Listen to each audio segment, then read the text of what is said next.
Hi views, welcome to my channel. ఈరోజు recipe కుష్కా rice. చాలా అంటే చాలా టేస్టీగా ఉంటుందండి.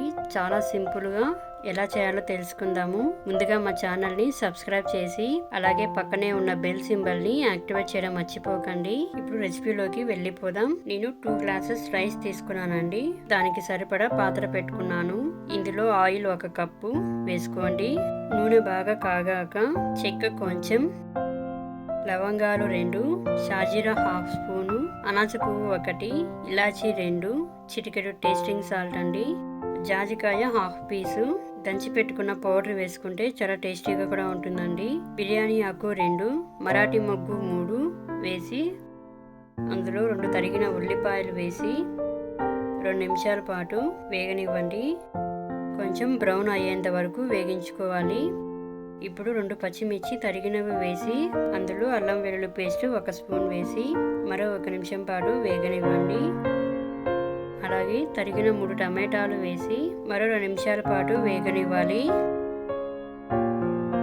అలాగే తగినంత ఉప్పు వేసి మరో 1 నిమిషం పాటు వేగనివ్వాలి. టమాటా అంతా బాగా మెత్తపడేలాగా వేగించుకోవాలి.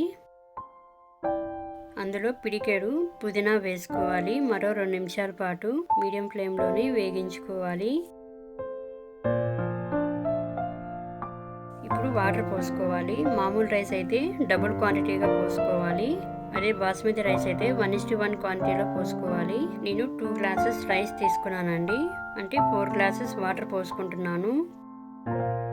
ఇప్పుడు సాల్ట్ చెక్ చేసుకోవాలండి. సరిపడా వేసుకొని ఎసురు బాగా ఉడకనివ్వాలి. 5 నిమిషాల పాటు మూత పెట్టి హై ఫ్లేమ్లో అడ్జస్ట్ చేసుకోవాలండి. ఇప్పుడు మూత తీసి చూడండి, ఎసురు బాగా తెల్లుతుంది. సో ఇప్పుడు నానబెట్టుకున్న మామూలు రైస్ వేసుకుంటున్నానండి. మీకు బాస్మతి రైస్ వేసుకుంటే 1:1 క్వాంటిటీలో వాటర్ పోసుకోవాలి. 1 కప్ రైస్కి 1.5 కప్ వాటర్ పోసుకోవాలి. ఇలా ఒకసారి అంతా కలిసేలాగా కింద నుంచి పైకి 1 నిమిషం పాటు బాగా కలుపుకోవాలి. అలాగే 10-15 నిమిషాల పాటు మూత పెట్టి వదిలేయండి. తర్వాత మీడియం ఫ్లేమ్లో అడ్జస్ట్ చేసుకోవాలి. మధ్య మధ్యలో కలుపుకుంటూ ఉండాలి. ఇప్పుడు మూత తీసి చూడండి, నెమ్మదిగా ఒకసారి కలుపుకోవాలి. అలాగే 10-15 నిమిషాల పాటు మూత పెట్టి వదిలేయండి.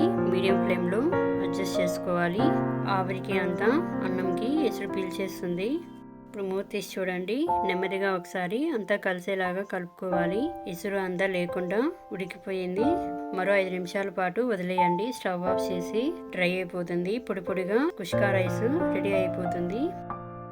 అంతే వ్యూస్, పొడి పొడిగా కుష్కా రైస్ రెడీ అయ్యింది. ఎంత సింపుల్గా ఉందో చూడండి, ఎంత కలర్ఫుల్గా ఉందో. చూస్తుంటేనే తినాలనిపిస్తుంది. రైతాతో షేర్వాతో సర్వ్ చేసుకుంటే చాలా టేస్టీ వస్తుందండి.